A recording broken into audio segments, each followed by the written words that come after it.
And let's open up our PowerPoint presentation and get her started.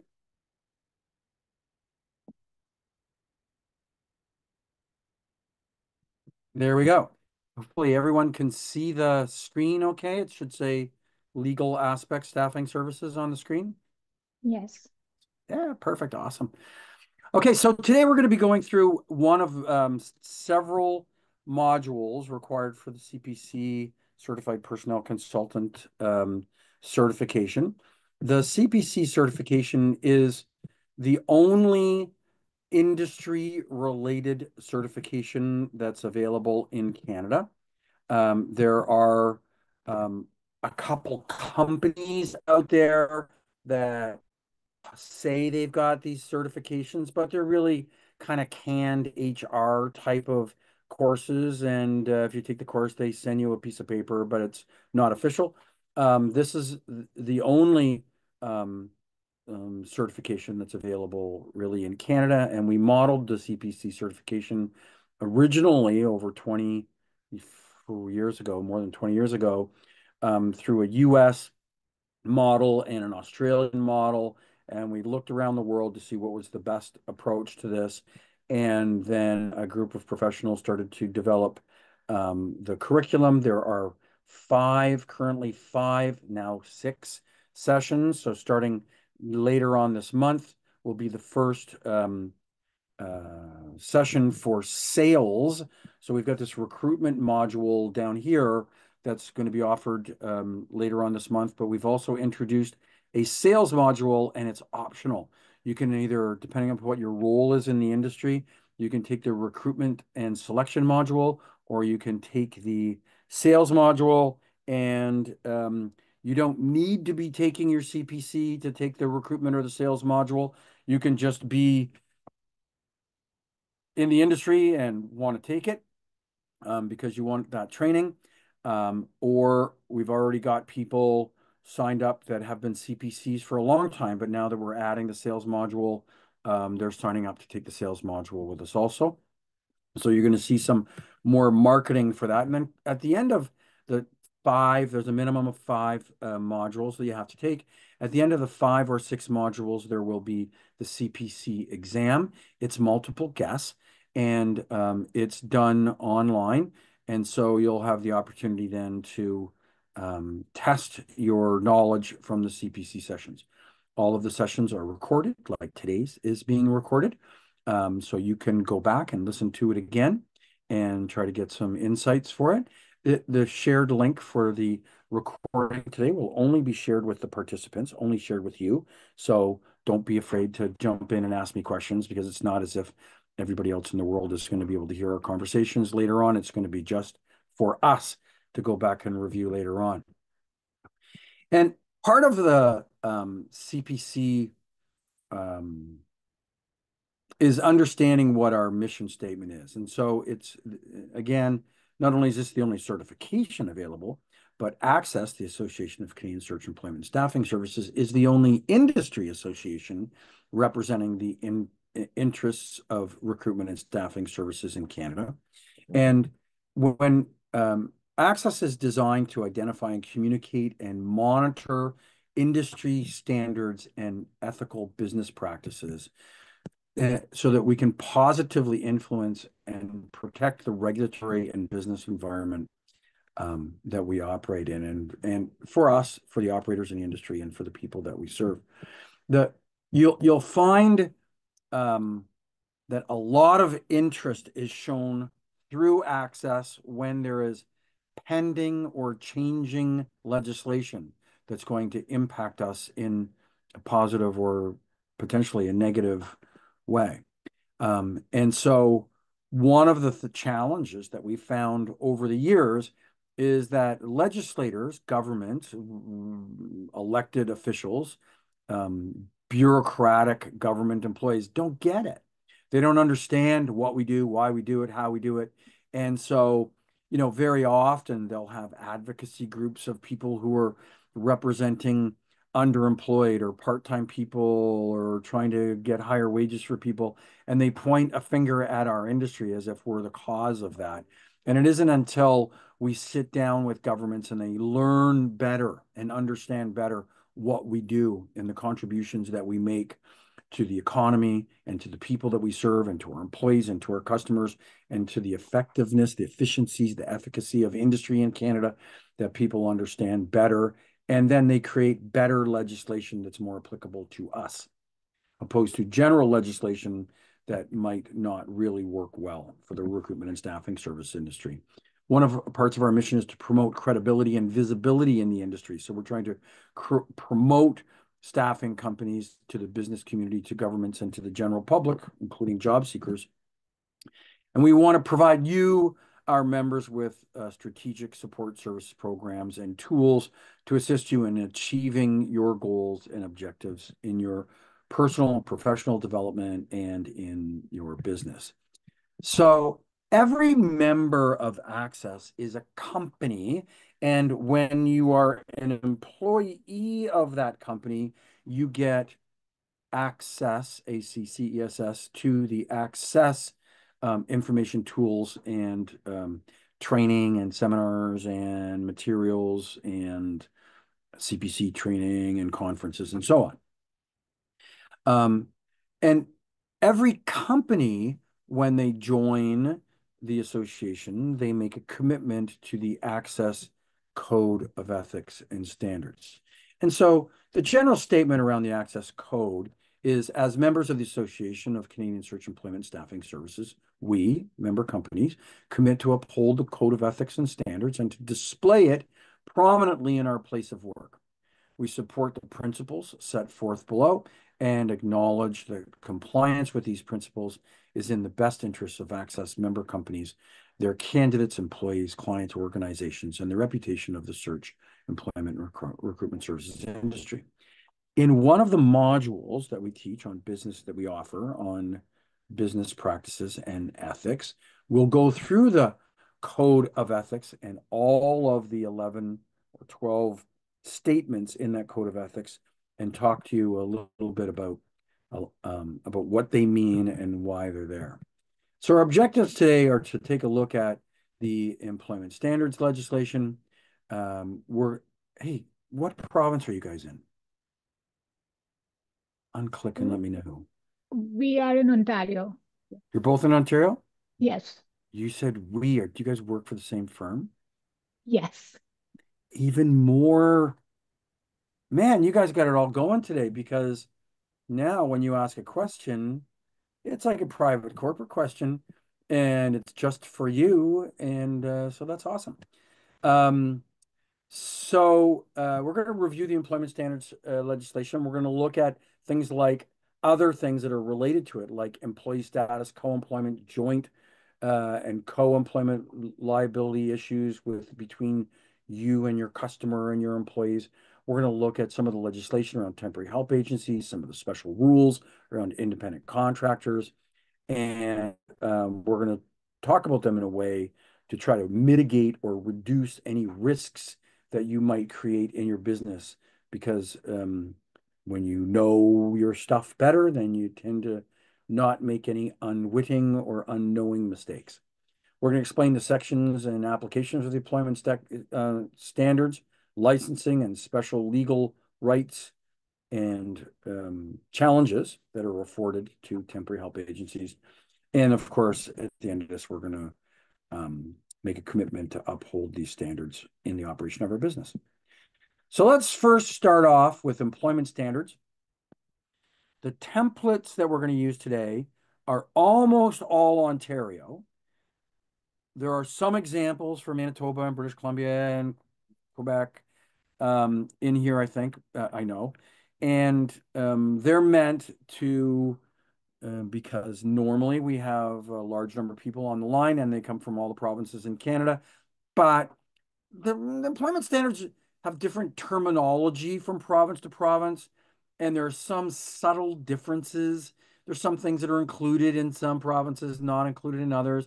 There's different dates for things like public holidays, in certain provinces. and different names of public holidays in different provinces. Uh, it's subtle differences.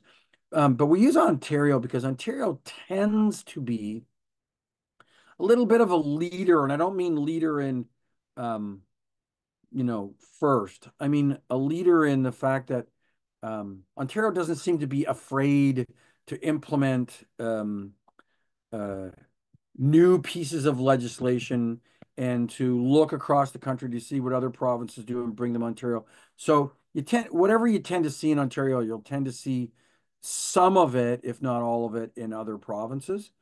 So it's a good place to kind of look as a standard for what might exist in other provinces. Also, of course, on a session like this, I can't talk about all 10 provinces and all the subtle differences between all the provinces. So employment standards legislation normally in a group, well, let me ask you guys, do you feel like in your company and in your job that this is something that you talk about, that you studied, that is known? Like, do all your employees in your company know about employment standards and what all the rules are? Is it a big thing in your company, or is it just something you kind of assume everybody should know? Yeah, no. I assume that everybody knows it already. You assume that people do? Yeah. Oh, okay. I'll tell you an interesting quick story. I owned a company that belonged to a franchise system once, and they weren't members of ACSESS, and and it was in a similar but not the same industry. It was in the home care industry. Home care companies are like staffing companies, but they're just highly specialized. They specialize in nurses and caregivers instead of, factory workers or engineers. And it was so interesting. My company outgrew my franchises that I owned outgrew everybody else, like so fast, so much, so big, because everybody else kind of was focused on things like home care and medical stuff. They weren't focused on employment stuff. And I looked at it and said, hey, look, we're just like a staffing company. We need to know our employment stuff inside out. We need to know how to recruit, how to hire, how to select, how to interview, how to engage people, keep them employed, make them happy, treat them right. And I was shocked to find out that almost 100% of all the other franchisees had no idea what most of their obligations were under the Employment Standards Act. And it opened my eyes to realize that those of us in the recruitment and staffing industry, because it's our business and we see ourselves as employers and employment is our business, we tend to know more than the average person about employment standards. We tend to know more than the average business operator about employment standards. And we often know more than our customers about employment standards. So it's really, really important that we know the law so that we can protect your employees and ensure that they receive all of the minimum entitlements that they are entitled to and deserve, and so that we can improve productivity by eliminating misunderstandings between you and your employees and you and your customers and you and your coworkers, you and your boss, or your employees. We want to protect your professional reputation and limit your liabilities from unwittingly making errors, omissions, and mistakes. We want all of us to earn the respect and dedication from your clients who rely on you to be a consultant to them, to give them advice, to tell them what's right, to show them the path. We want to be able to differentiate you and your company from everybody else in the marketplace who doesn't take this stuff seriously. We want you to be able to retain your workforce, reduce your turnover, keep your best people, keep your best temps and contractors, to recruit people in an ethical and a moral way for your recruitment and staffing side of the industry, and help your business thrive.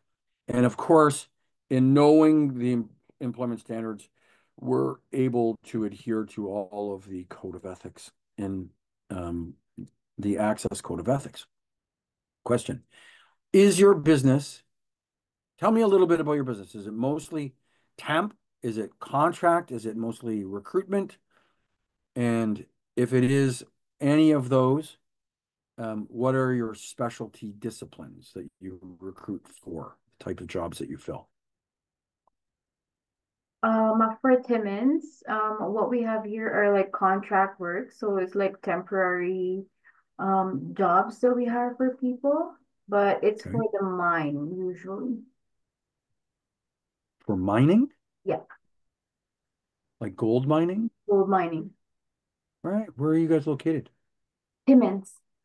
In Timmins. Awesome. Okay. I'm Perfect. from Sudbury office. I think Sudbury office is kind of like our head office, and I am right now responsible for office clerical recruitment. So, Okay. apart from the minings, there are other industries that we deal in, and Okay. mostly with regards to my part of the job, it's like admin roles or accounting roles or office clerical roles And mainly. it's mostly temporary.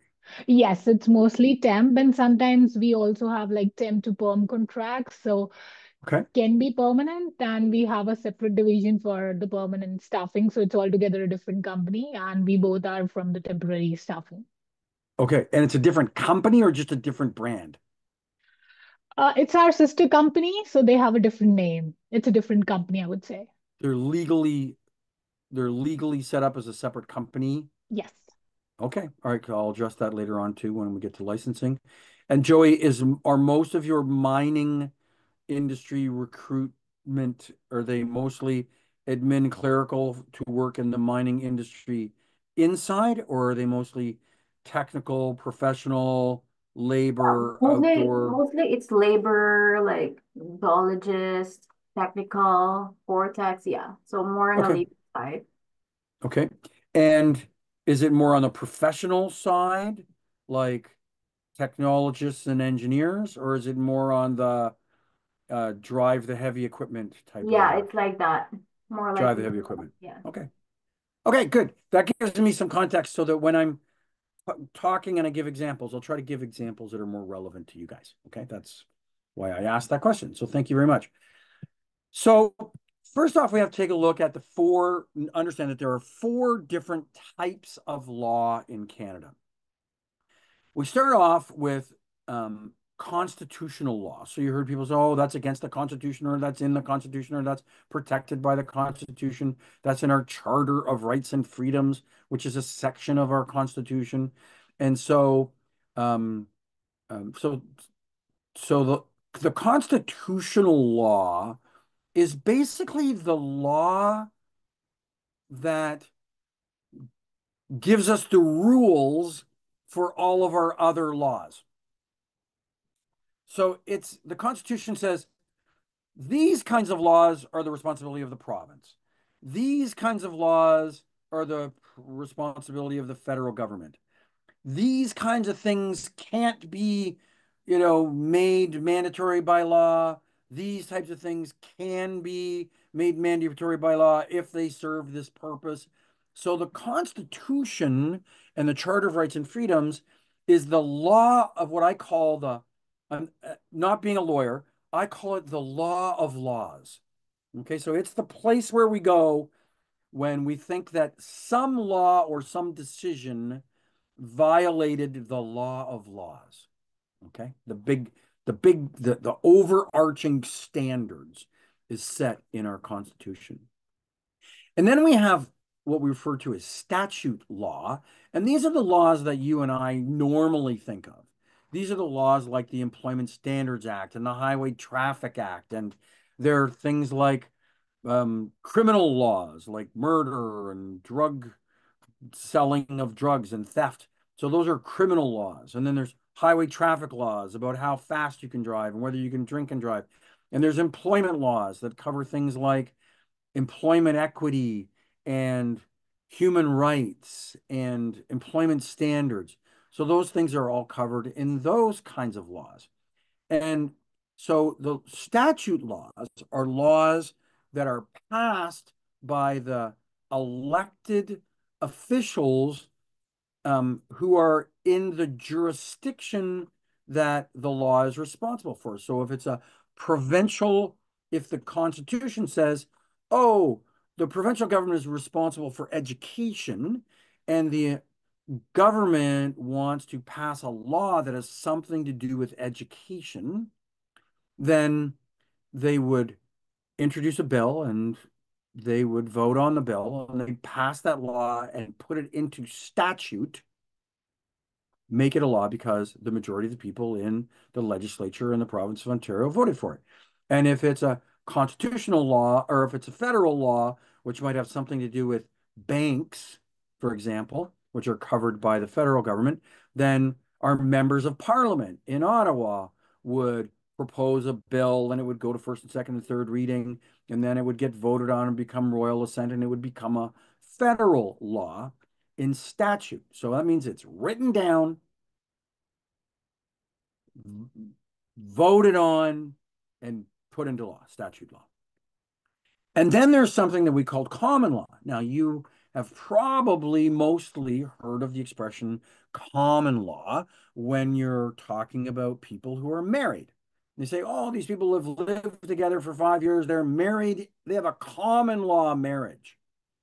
And so what that means is, and by the way, the word common law doesn't apply only to marriage. It's just that that's the one that you hear most often for people who are not involved in law and employment and so on. So the term common law means that there's a whole bunch of things that have happened in the past that have become very common. And people have gone to court and maybe sued someone or said, hey, this is the same as that statute law, but the statute law wasn't written perfectly, so it didn't include us. So imagine a person works for a company, but they have no contract. So they go to court and they say, hey, Mr. Judge, Mrs. Judge, I work for this company and all these rules apply. And this is the way we always did it. And this is what they told me. And this is the way they did it for the last 5 years. That's my contract. That's my employment contract. And it became my employment contract because we all shared the information and beliefs in common. And then the rest of the world understood these things to be common. Like you get paid. Like you get paid. Something as simple as, you have a pay rate and you get paid that pay rate. Well, we all believe in common that that's normal. That's kind of normal. And so over time, different things are challenged or used in court cases, or they're reinforced in statutes, or they're mentioned in the Constitution, but not specifically written down in the circumstances. And so these become common laws, and judges will say, yeah, that's a known common law. That's the standard we live by. And so this is why when people were married for 5 years, they said, oh, they're married in common law. So what? They didn't go to the church or city hall and get a piece of paper, but for all intents and purposes, everything else was exactly the same, except for that little ritual that happened at the beginning. So when they went to get a divorce or fight over the kids or decide who was going to inherit things, they would say, well, they're married in common. They're married basically by the rules of common understandings. They just didn't have the little piece of paper to prove it. So some provinces like Quebec tend to rely more on common law than they do on statute law. And some provinces like Ontario tend to say, once they become common, they go, okay, well, let's write this down. And so they make it a statute law. So we've got this combination of statute law and common law. And then, of course, there is the contract law. And contract law means that you've got an agreement between two parties that isn't necessarily in common or written down in a statute, like an employment contract. You've got an agreement between two parties. I agree to employ you, you agree to work for me. And here's all the terms: hours of work, place of work, rate of pay, days off, benefits, all that kind of stuff. performance standards, all that's written into the contract. And so when you go buy something and there's a warranty, that's a contract. You paid for it, you bought the warranty, you bought the guarantee on the product. When you, so th there's a contract that exists. And if somebody breaches their side of the deal, then you could go to court and say, hey, they violated the contract. That's when we say we're suing a person. Say, for example, they're going to get sued for what they might call unlawful dismissal or improper dismissal. And what that means is that they had a contract and one party violated their side of the deal. So we've got contract law. And sometimes contract law, when people go to court, is when they fight over a contract dispute. Some things were not envisioned and not written down, but that's when common law might kick in. They go, okay, that wasn't written down, but everybody knows in common, that's what we understood existed. So you've got this list of a contract between two people, and then it can be supplemented by, or if there isn't a contract between people, can be ruled by common law, the understandings that we all have. And sometimes they become so part of our social fabric that our elected politicians write it down into a law and they pass a statute. And all of those contract laws, common laws, and statute laws have to follow the rules of the Constitution as to who has the right to make that law, what the jurisdiction of that law would be, what the limits of those laws might be. So the Constitution kind of sets the standard. So there's our 4 different kinds of laws. So we've got in the Constitution, we've got it laid out which industries are covered by the federal government, by federal laws, so by the Parliament of Canada would decide those statutes, and which other industries are left to the powers and authority of the provinces. And you'll find that federally regulated industries in the Constitution tend to be the types of industries that go across borders. That it's kind of impossible, improbable that we could say, oh, geez, we stepped across that line from Ontario to Manitoba, and so new rules apply. Now, by the way, United States is a little bit different in terms of they give a lot more authority to the states. So we hear about, oh, this is now the power of abortions is now the power of the state. And you hear, in TV movies about, oh, that guy got across the state line. I can't chase him now. He got across the state line. Well, that kind of stuff doesn't really exist so much in Canada because our rules are in our constitution are a little bit different than their constitution about who has authority over certain things. But we definitely say things like banks. So you put money in the bank, you put it in Ontario, take it out in British Columbia. You don't want to have a different interest rate in British Columbia than you have in Ontario. You don't want the bank to have a different rule about how they protect your money in Nova Scotia than they do from Quebec. So banks are federally regulated, and all of our legislation about banks is made by the federal government. And so for those of you, hello, Elisa, how are you? Good, how are you? Good. Listen, Elisa, we're well on our way here, but I wanted you to just quickly say we have a very intimate small group today. We had a bunch of cancellations this morning, and for some reason, I don't know, maybe we didn't give enough notice. Instead of having 10 or 20 or more people, we only started off with 7 or 8 this morning, and we had a bunch of cancellations for personal family reasons and stuff. So there's only 3 of us on here. So I'm not going to go back over what I've already done. This Of course, is yeah, going I'll to watch be the recording later. I apologize for the delay. Yeah, there's a thank you so much. recording. Yeah, Yeah, okay, great. but you're encouraged to interrupt me anytime you want because there's only 3 of us. So you just say, hey, Okay, wait. perfect. What the hell did you just say? So right now we're Great. talking about federally regulated industries compared to provincially regulated industries. So the federal government tends to have responsibility over the types of industries that go across the borders, that go from province to province. Banks being one of them. So you don't want to have different rules about how you deposit your money in Alberta and take it out in Ontario. You don't have different interest rates in different provinces. You don't want to have different things. So the Constitution designates banks to fall under federal legislation. Marine shipping, ferries, and ports. These are services. These are all federally regulated, of course, because things are coming in from out of other countries and they're coming into Canada. So we don't want to have, say, for example, the laws of Newfoundland deciding what the rest of Canada is going to receive when a boat comes in from Europe or China delivering goods and services and the standard of the boat and the registrations of boats and so on. So marine shipping and ferries and ports, those are all federally regulated. Of course, air transportation, Air Canada, WestJet, these are all federally regulated industries. And of course, they would be federally regulated because those planes fly across the borders. You don't have a different rule in Canada where they land than where they take off.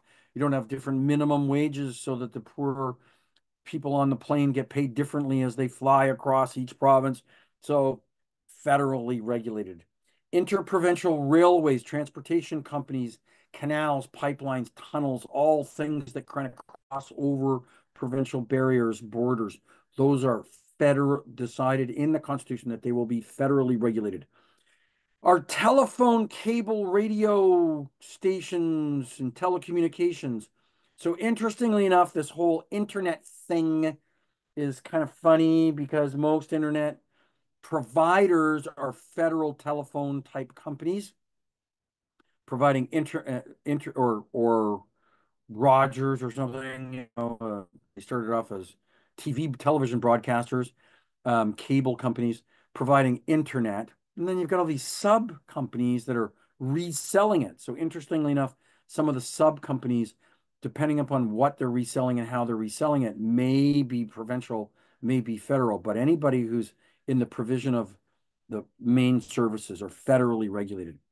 For the safety of all of Canada, things like grain elevators and feed and seed, we don't want to have crazy seeds traveling from province to province, creating problems in growing grains and so on. Mining, uranium mining, particularly all mining, uranium mining because of the dangers of uranium, federally regulated. Fisheries and natural resources, particularly when they're ocean fisheries, are federally regulated.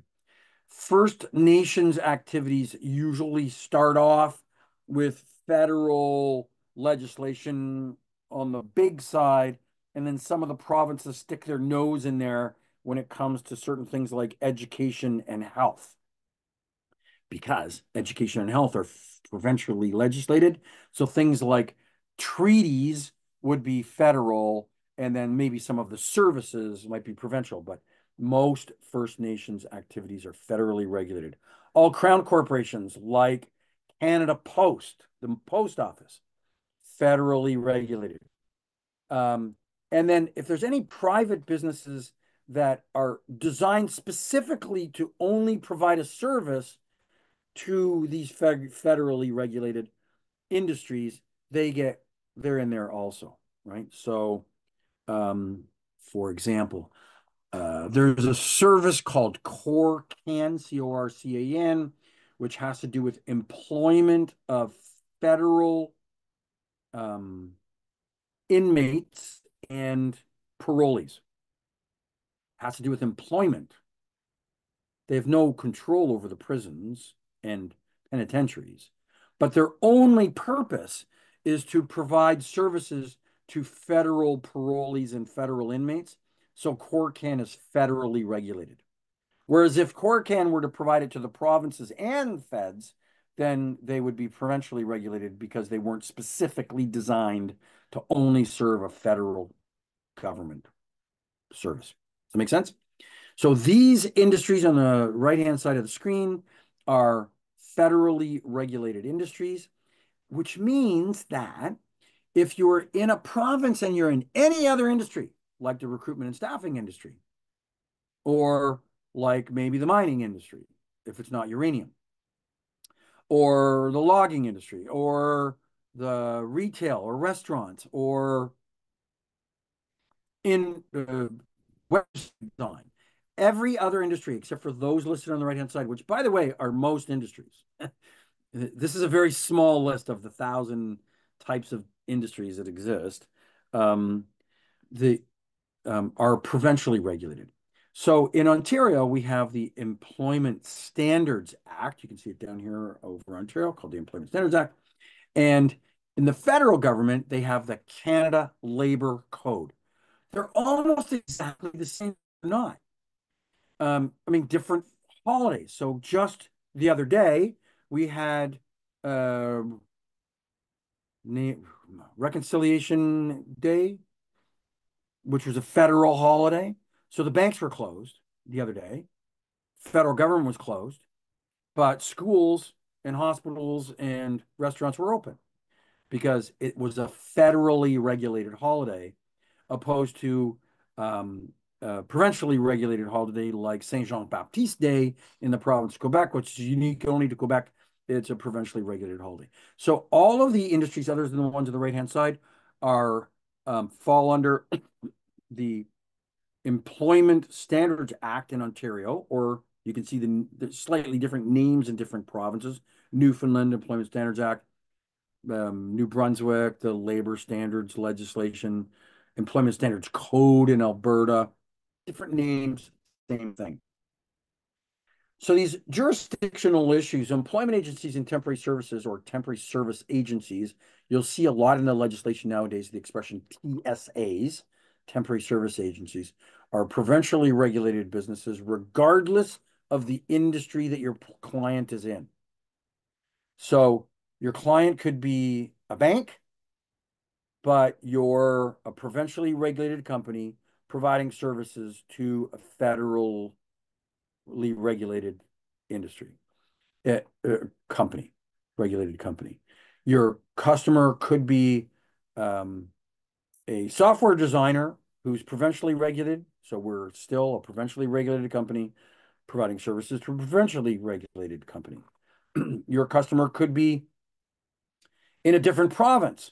And so they are regulated by, they could be in Quebec and we're in Ontario. So your customer is regulated by the province of Quebec, but we are located in Ontario providing people to Quebec. We are an Ontario provincially regulated company. So in other words, our jurisdiction of regulation does not change regardless of who our customer is or what industry they're in or what province they're in or where they're located. So when this can seem complicated because we could be a provincially regulated company in Ottawa providing services to the federal government located in Hull, Quebec. So they're federally regulated customer located in the province of Quebec. The fact that they're in the province of Quebec doesn't matter. The fact that they're the federal government doesn't matter. What matters is we, the employer, are in an industry that is provincially regulated in the province of our workplace. And even if we send people across the border, it doesn't change. Our employment standards in Ontario are the ones that will rule. Same thing in every other province. If you're in British Columbia and you send them to Alberta, if your employees work through a office in Alberta or in British Columbia, they're hired in British Columbia, they work for you in British Columbia, they're sent to go do an assignment in Alberta, that doesn't change your jurisdiction. You're still a British Columbia regulated employer. Does that make sense? Yeah, good. All right. We also have to consider whether or not these people are employees or independent contractors. And the definitions of employees are created in the law, in the statute. Alyssa, you missed that part of it where we talked about the differences in type of statute, law, common law. So I'll try to repeat some of it without sounding like I'm repeating some of it. The common law will help us define who an employee is and who an independent contractor is. There are several standards in common law. Like, for example, the worker provides their own tools and equipment. The tools and equipment are a significant expense relative to the type of revenue and earnings that they make. So they're in the trucking business and they have to buy trucks. Not they're in the trucking business and have to buy pencils.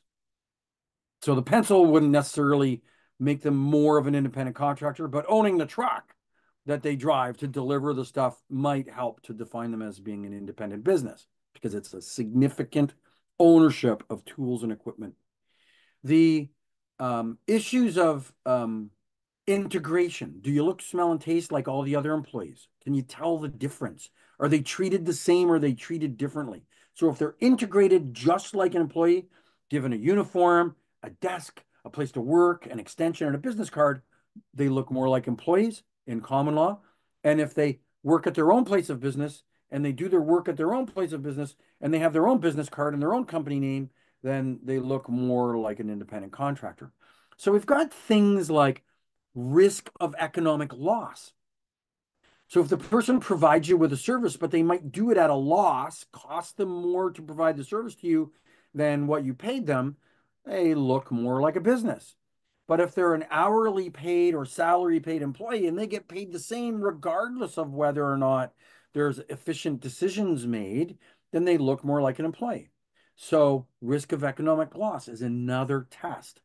And so we have these common law tests that tell us, is this an employee or is this a independent contractor?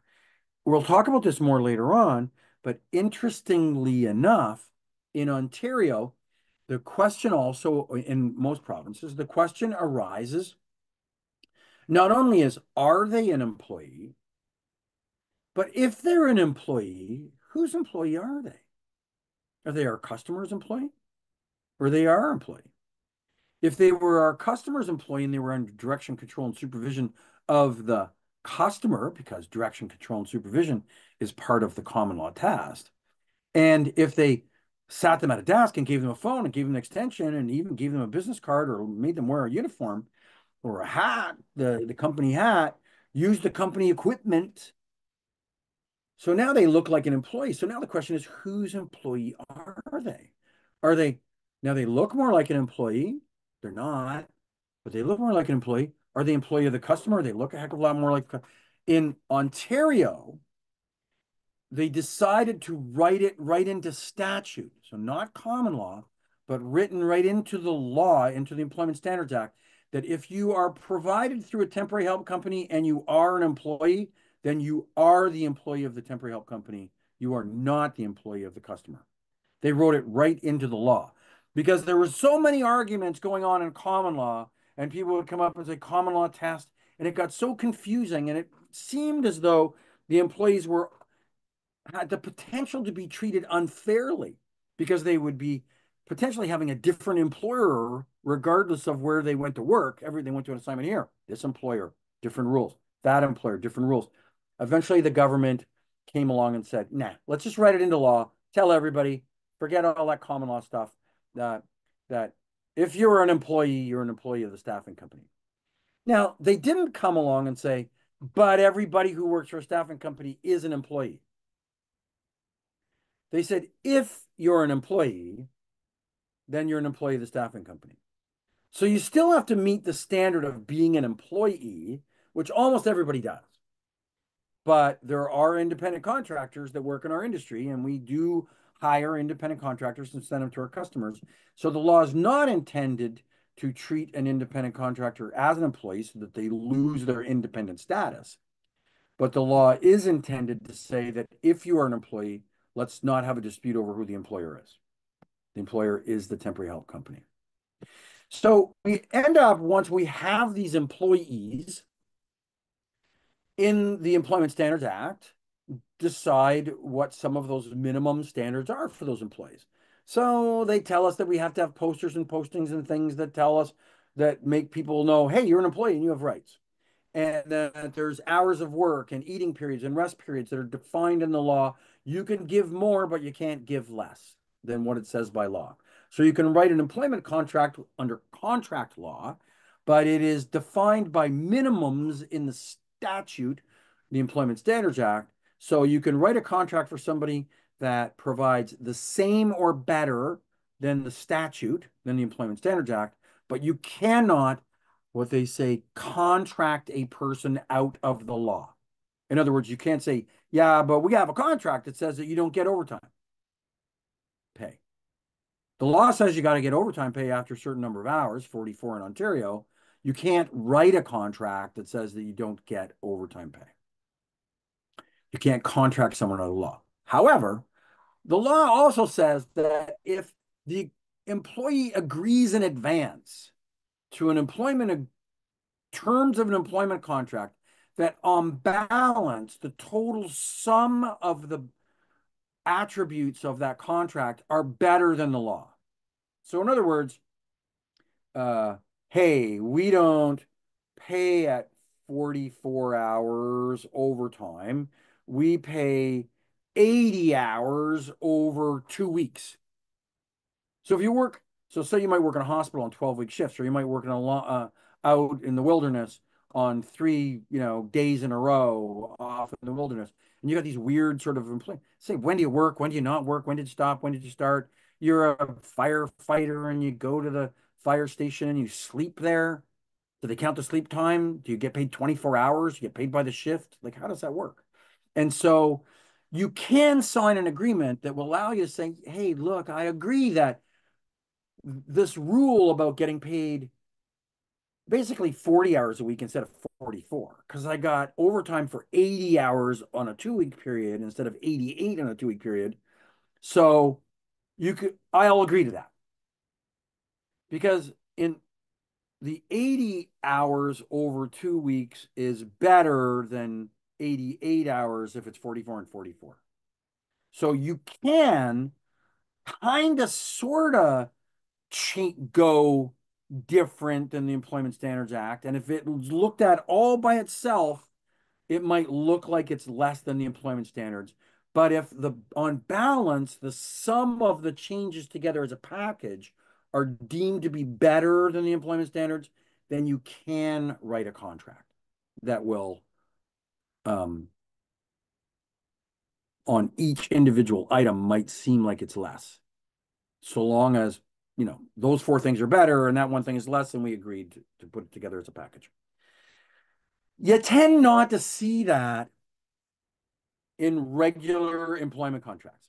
You tend to only see that in union agreements, because the union negotiators go in there and they look at the whole picture and they negotiate on behalf of the employees, and they negotiate something that they think is best for the employees that's better than the Employment Standards Act. So things like overtime pay, tips and gratuities, the rules about tips and gratuities, what the minimum wage is going to be set by the provincial government.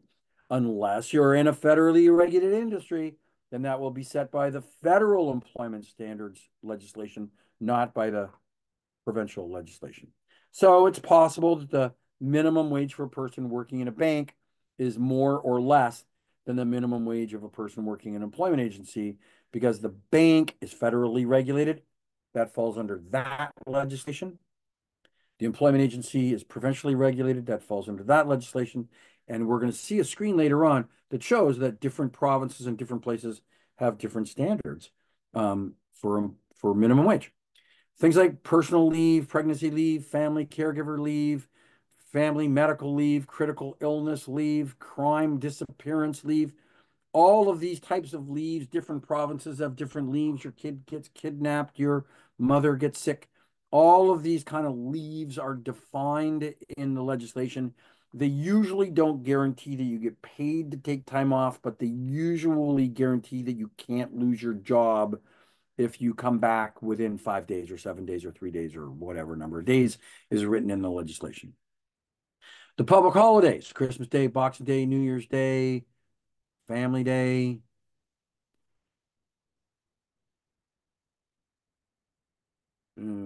Easter, Good Friday, Labor Day, Canada Day, did I say Labor Day?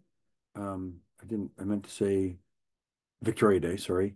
Victoria Day, Labor Day on September. What's the next one? Thanksgiving, October, and then off we go to Christmas again. So those are the public holidays in Ontario. There's a civic holiday, the 1st of August, which is weird. It's a different kind of holiday. It's not written into the legislation. These are all defined in the legislation in the Employment Standards Act.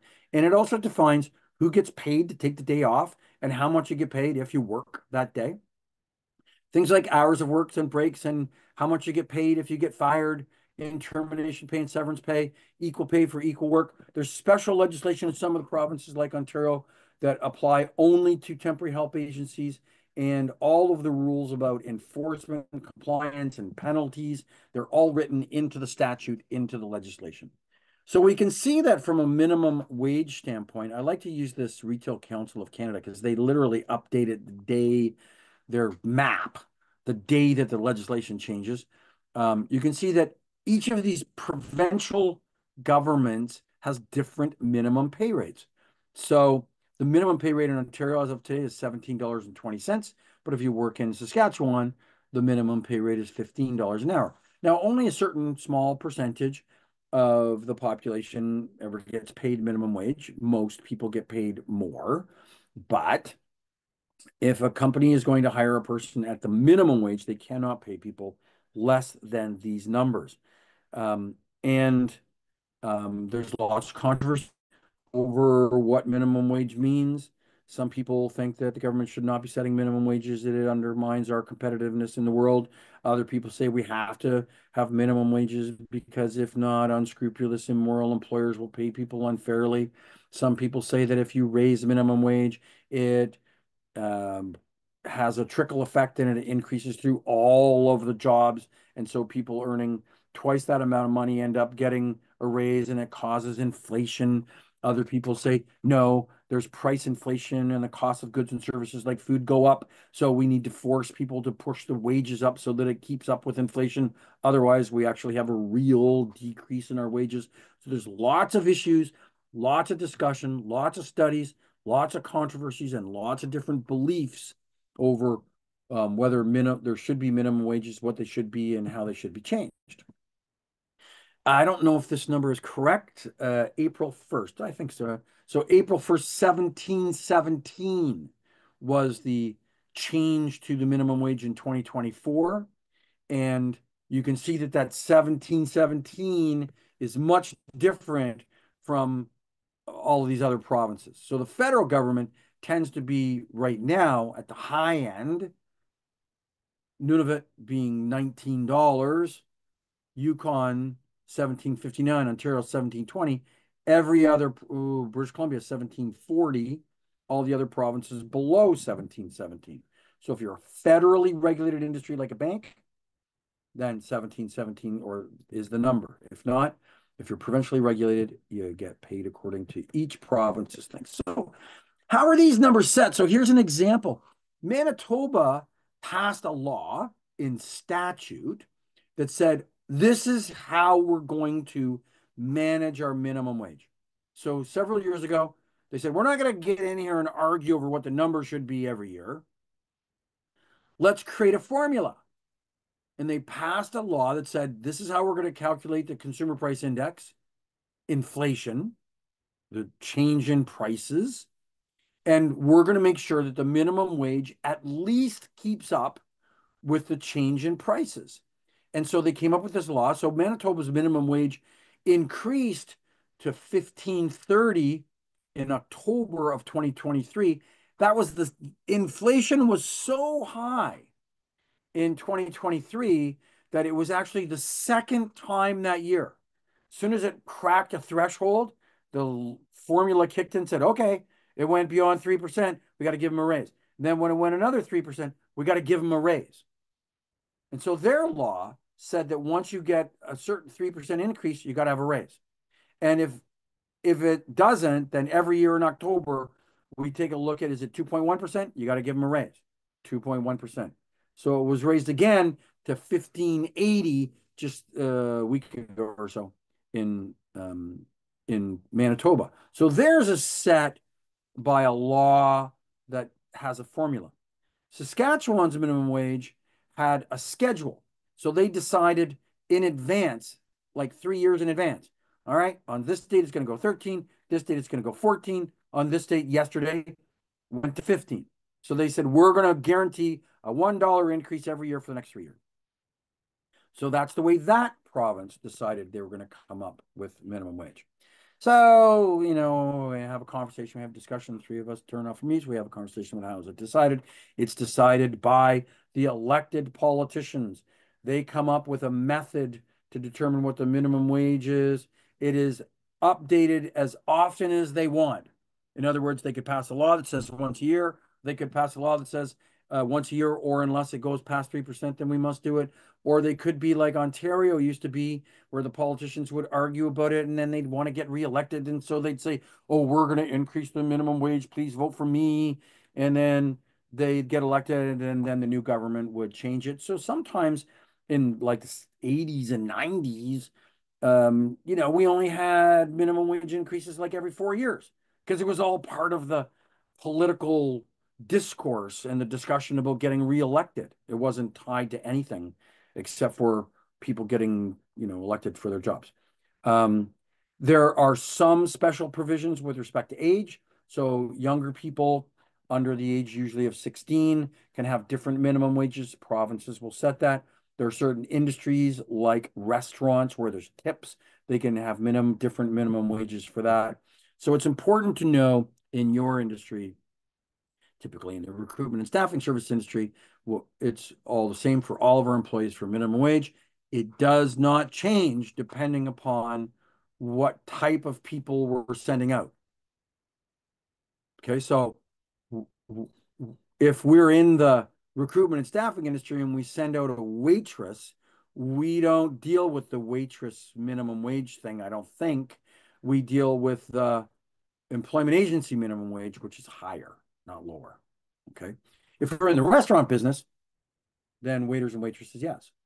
But we're covered by the employment standards for our industry. Okay, so the Employment Standards Act will also define things like payroll periods.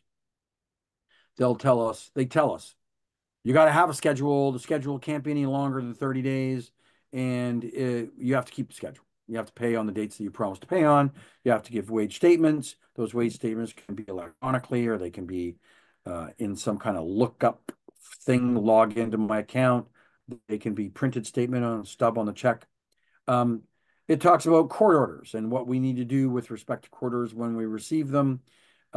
It doesn't allow us to really withhold anything other than those statutory, written into law things that we can take off the checks, like CPP, EI, and tax. It also tells us things like what our vacation requirements and vacation pay standards will be.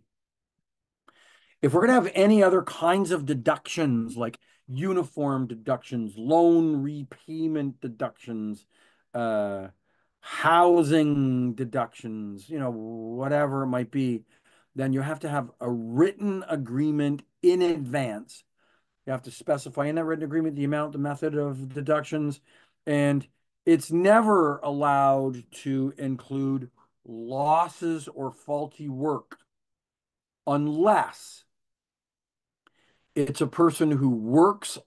There's special provisions for cashiers. So this might apply, say, for example, to a person working in an all-night variety store, depanneur, or a gas station, where they're the only person on duty.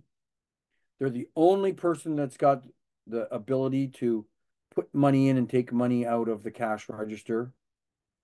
They have their own cash register. So in other words, they go to work, they sign out their drawer, they pull it out, they get their key, they open it, they say, okay, there's $1,000 balance in here. And then they use that drawer or register for themselves all night long. Nobody else has a chance to look at it, touch it, go into it. Does not include theft. So if they get robbed, they're not responsible for it. But you can then have them check in the morning, do a balance on their drawer, and say, okay, what the hell happened? The presumption here is that most people are pretty darn good at collecting money, and the computer and the cash register makes you swipe and do stuff. So if it's missing $1,000 in the morning, that you probably took it. So there is one case for cash shortages. They're the only person who has access to the cash, and they've previously signed an employment agreement as they can.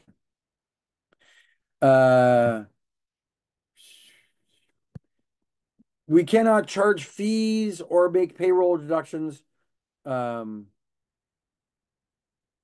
anybody to help them find a job. You can't have people sign up for your thing and become a member and pay a fee. By the way, in the 1970s and 80s, that was a thing, right? You'd go to an employment agency and you'd pay a fee. You might can relate to things like talent agencies where they'd say, yeah, I'll be your talent agent and I'll get you jobs working in theater or commercials, but you got to pay me a monthly fee of $200 a month. Or you have to go to my photographer and get $1,000 worth of headshots done or something like that. Or you got to go downstairs and we'll rewrite your resume for $500 so that it looks really good. So, none of that is legal in Ontario. You can't charge people for giving advice or information to write the resume, prepare for interviews, teach them to do stuff. If you're going to be in the business of teaching people how to find a job, then start a separate company, run a school, call it I'll help you find a job school. Don't ever promise that you'll help find them a job, because the moment that you promise that you'll find them a job, you've broken the law, that you're charging them a fee to find a job. So people can take personal development courses from a school, but they can't say, and it's related to me getting you a job. That's illegal. If special employment terms exist concerning the employee's requirement to purchase items such as uniforms, they have to sign for that in advance. They have to sign an agreement in advance. That's to be really clearly written. In my opinion, just don't do it. Just don't do it. People want to buy a uniform, maybe go to the tuck shop and buy the uniform. Don't set up these, either give them the uniform because it's part of your marketing, or have them go to the tuck shop and buy their work shoes and their a lot of big companies make arrangements with like Mark's Work Warehouse or something. And so you go get your uniform from there. If you need to buy work boots or something like that, they set it up so that the company's not involved in selling you stuff and doing deductions from your paycheck. Hours of work. Ontario maximum number of hours of work is slightly different than Alberta, say, for example. So Ontario, unless you're in a special industry or you have a special employment contract, you can ask a person to work more than 8. You can't fire them if they refuse to work more than 8. So you can sign an employment contract that says these are 12-hour shifts. These are 3 12-hour shifts a week, or these are 7 12-hour shifts every 2 weeks. You can sign an employment agreement that says that, which is fine. But you can't go along to a regular old 8-hour-a-day person. And then when you say, can you stay for 10 hours? And they go, no, sir, I got to get home to the kids. And say, well, then you're fired. Okay, you can't mandatorily make a regular employed person who works an 8-hour shift work more than 8. Same thing goes with 48 hours a week. You can, once you get up to 48 hours, say, hey, if they say no, the answer is no. In most cases, employees must receive 11 consecutive hours off work in between shifts. They have to receive, 8 hours off in between shifts and 11 hours off in each day. So if a person was working these weird shifts, like the afternoon shift from, 4 to 11, did they have between midnight last night and 4 o'clock in the afternoon, did they have 11 hours off? Well, they did. Okay. So in a 24-hour period, it could be 4 hours at the beginning and 9 hours at the end of the day, and you worked in the middle. But in a 24-hour period, you're supposed to give them 11 consecutive hours off. And when you're changing shifts, so you're working in a factory and you're working night shift, then you go to day shift. You can't have a person by law work night shift, finish at 7 in the morning and say, okay, that 3-week cycle's over. Now you're shifting to day shift, so you have to come back into work at 7 and work 2 consecutive 8-hour shifts or 12-hour shifts or whatever. So there's some interesting rules around time off and emergencies and so on. And different provinces have different ways to approach it.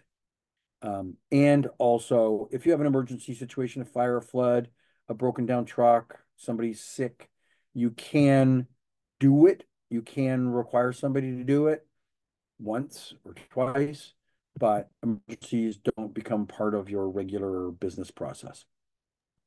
The I have one legislation question. Sorry, Steve, just about the 48 hours. That's the maximum. If 8 hours is required per day, how is the 48 hours then implemented as the maximum? because they might have agreed to work like a 12, a 12, a 12. They might have agreed to Okay, do so as that. long as that it's a 12-hour shift, then that's still fine. Yeah, they might have Yeah, agreed to okay. work 12-hour shifts. And then all of a sudden you get towards the end of the week now and they're going over 48 hours. And then you say, hey, can you do another one? And you say, no. Then you can't. Okay. Yeah. Okay. So the the laws usually when you go through an employment standards act and you start to look at things like overtime hours and law and shift law rules, when you read each little section independently, they sometimes seem like they conflict with another section. But when you look at the whole of them, what they're entitled to do, they're kind of saying, we're protecting you against this scenario. And then we're protecting you against that scenario. And then we're protecting you against a slightly different scenario. But on balance, they all work together. But independently, when I write them in a line like this, sometimes they seem like they might conflict with each other. Okay. We have to give this might seem surprising to you, but we only need to give 1 day of rest in most provinces out of a 7-day work week.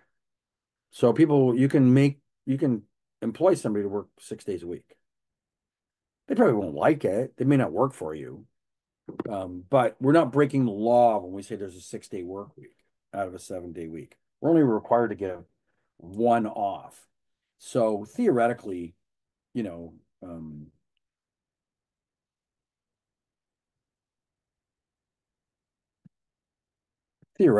people could work like, I don't know, Monday to Saturday, have Sundays off, Monday to Saturday, have 7 days off. They really only had 2 days off in a 2-week period.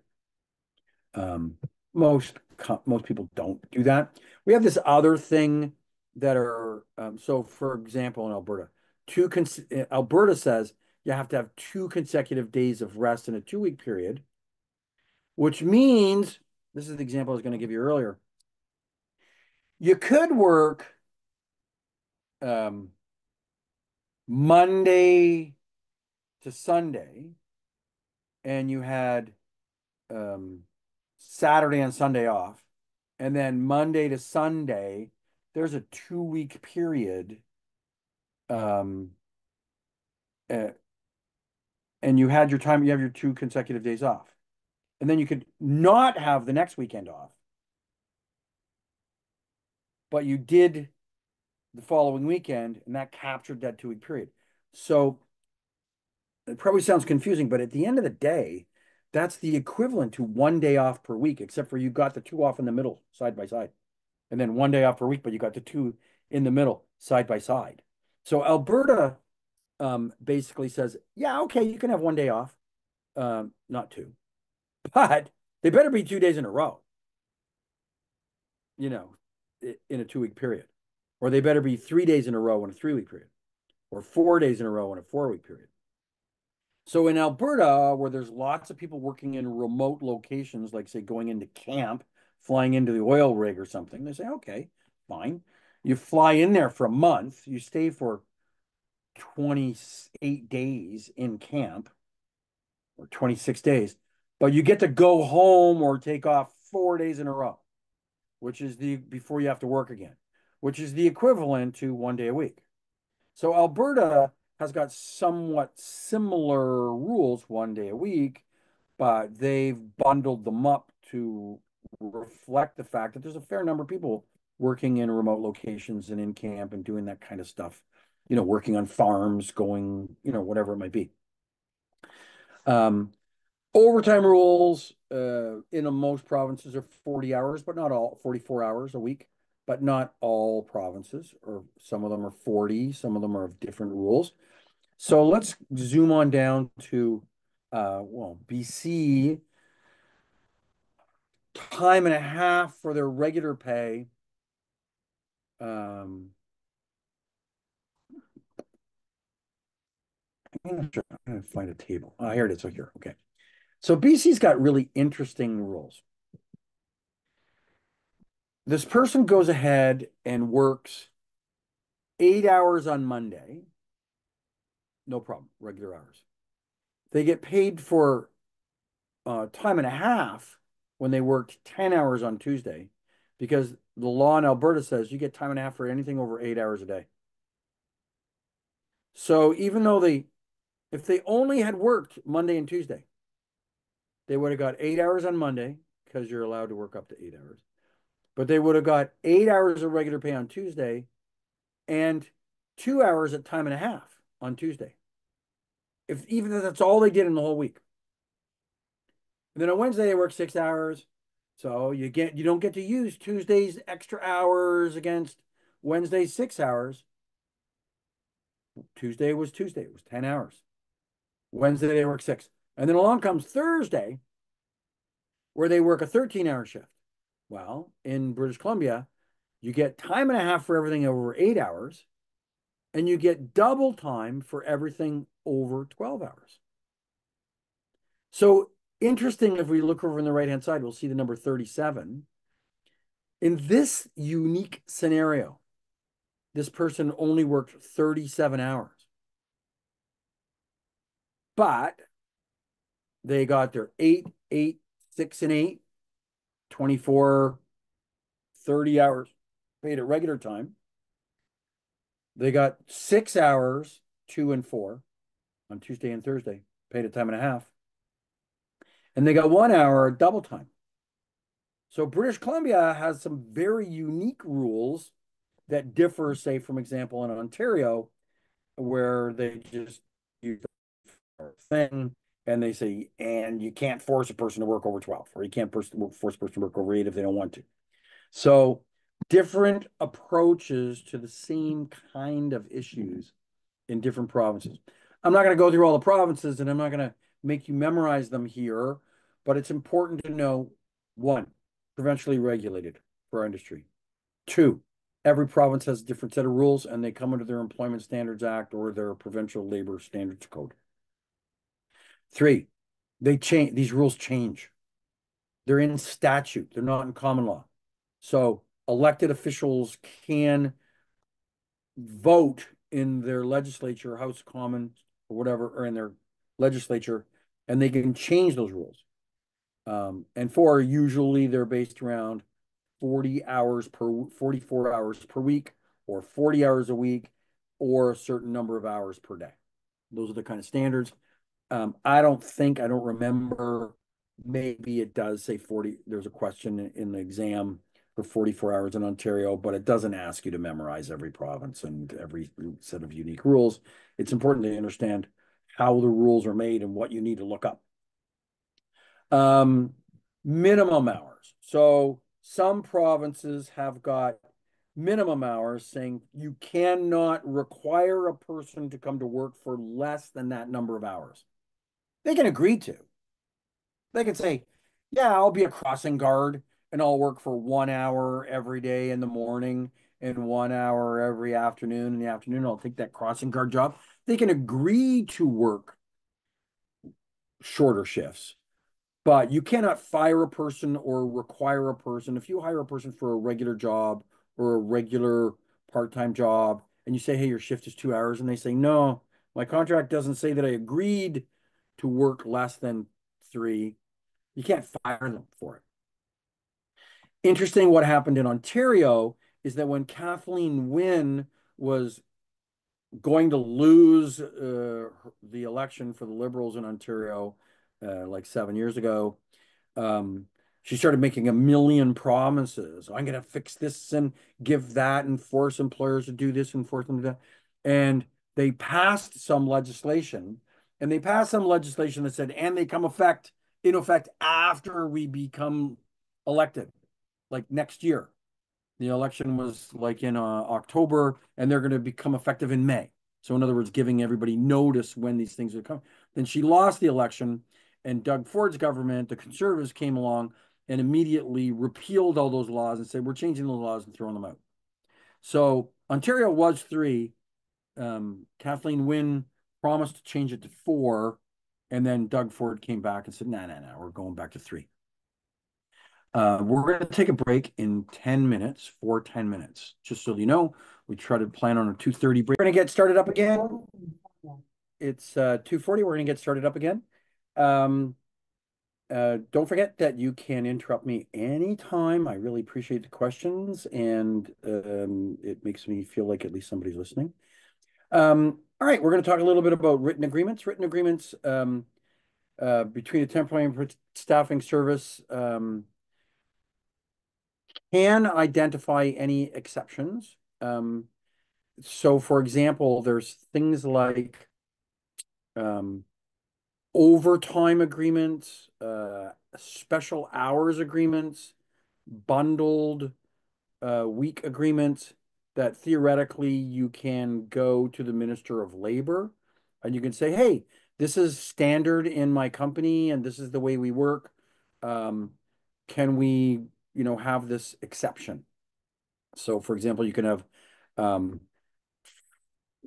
in one of my companies, because it's in healthcare and most hospitals work on 12-hour shifts, we've got a 88-hour over 2-week overtime period. So you could work, say, 3 12-hour shifts one week and 4 the next, and we don't have to pay 4 hours of overtime in the second week because it was 36 hours one week and 48 hours the next week, but it was less than 88 hours over the 2-week period because that's the way hospital staffing works. So I'm going to be honest with you. Most people don't ask the minister for these special agreements because they don't have a regular set of circumstances. Different customers have different rules and things, and so it's hard to get these exception agreements, but they do exist in most provinces and they can be done. And of course, if there's a union involved, the union agreement will take priority and so on. So these hours averaging agreements are the perfect example that you can go out and get that will allow you to bundle together compressed weeks over a 2-week period or a 3-week period. And I'm not going to read this screen for you because the example I just gave you in our home care industry and our healthcare nurse staffing industry is a perfect example of that. So if you're going to have rules of agreements, then those rules of agreements have to be in writing, and they have to specify how many hours weeks you're bundling together and how you're going to give time off and so on and so forth. And they indicate how often you want to get the minister to agree to renew these agreements, these written agreements. Lunch agreements are usually only half an hour, but they can be an hour.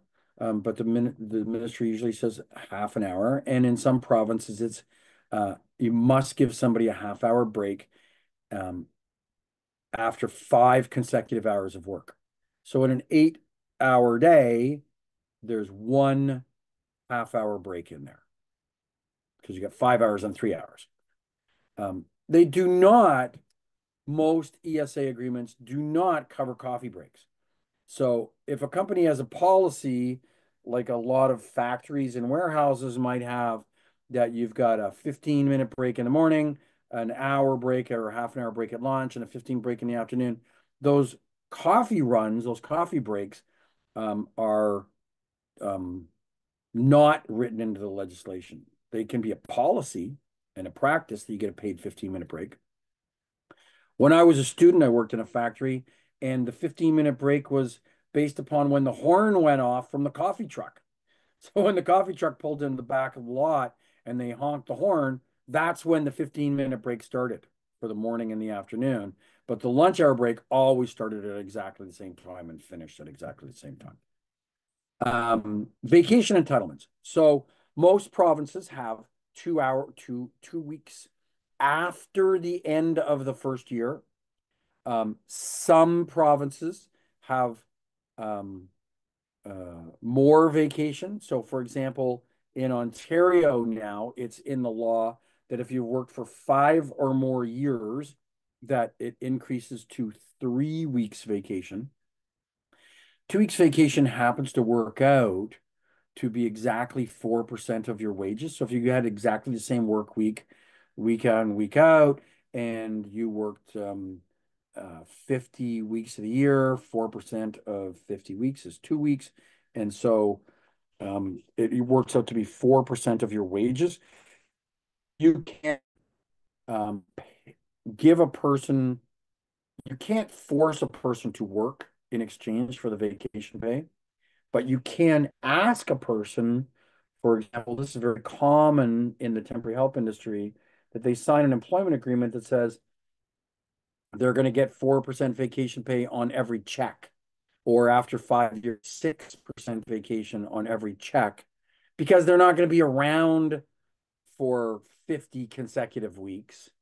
And you don't want to be banking that time. Like, well, if the person works for 3 months, then they don't work for you for 3 months, then they do work for you for 3 weeks, and then they don't work for you for 4 weeks, and then they do work for you for 2 weeks, and then they don't. It's pretty hard to start banking that stuff. And then when do they ask for the time off? And do they ask for the vacation pay when you don't have an assignment for them? So a lot of temporary help companies have them sign an employment agreement that says that they'll agree to accept 4% vacation pay. They don't have to agree to that. The default is that it goes into an accrual and you save the money for them and then you pay it to them when they go on vacation. But you can have an agreement that gives them 4% or 6% on each paycheck. A vacation pay example, for example, is a person, Susan, works on a part-time job and earns gross wages of $16,000. Her vacation entitlement would be 4% of $16,000 was $640, and that would be paid to her when she takes her vacation pay or to specify her vacation time. Susan may be entitled to a higher percentage than 4% because her agreement might have said 6% or might have said $1,000 a week, but it can't be less than the 4% of her gross earnings. So we've got these public or statutory holidays. We hear people say, oh, that's a stat. And the reason why we say that's a stat is, in the United States, they don't say that's a stat holiday. They say it's a public holiday, and different